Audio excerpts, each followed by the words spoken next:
প্রধানমন্ত্রী তারেক রহমানের প্রথম রাষ্ট্রীয় সফরের দ্বিতীয় দিন মালয়েশিয়ার প্রধানমন্ত্রী আনোয়ার ইব্রাহিমের সঙ্গে দ্বিপক্ষীয় বৈঠক সম্পন্ন হয়। এতে বাণিজ্য সম্প্রসারণ, শ্রম বাজার ও নতুন নতুন খাতসহ বিভিন্ন বিষয়ে আলোচনা হয়েছে বলে জানান প্রধানমন্ত্রীর উপদেষ্টারা।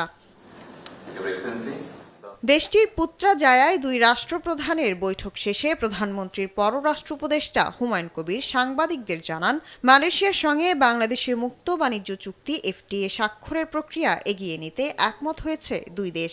এতে দেশটির সঙ্গে মুক্ত বাণিজ্যের দ্বার উন্মোচন হয়েছে বলেও জানান তিনি। গত 15 বছরে কেউ কিন্তু ফ্রি ট্রেড এগ্রিমেন্ট এখনো করতে পারেনি। ফ্রি ট্রেড এগ্রিমেন্ট একটা টপিক্যাল ডিসকাশন হিসাবে 2012-তে আসছিল সিনে, but all past governments have failed to materialize it with Malaysia.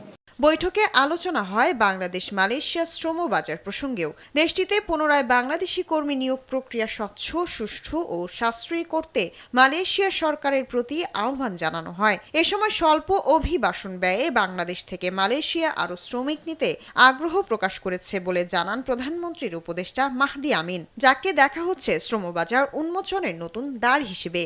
স্বল্প সময়ের এই সফরে বাংলাদেশের মাননীয় প্রধানমন্ত্রীর সঙ্গে মালয়েশিয়ার মাননীয় প্রধানমন্ত্রীর দীর্ঘ বৈঠক অনুষ্ঠিত হয়েছে। প্রথমে দুই প্রধানমন্ত্রীর মধ্যে একান্ত কিছু বৈঠক অনুষ্ঠিত হয়। এরপর সীমিত পরিসরে অনুষ্ঠিত বৈঠকে খোলামেলা আলোচনায় দুই দেশের দ্বিপাক্ষিক সম্পর্কের অত্যন্ত গুরুত্বপূর্ণ বিষয় উঠে আসে।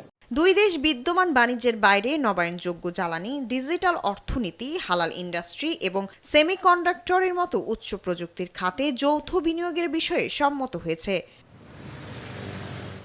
শায়লা খান, দেশ টিভি, ঢাকা।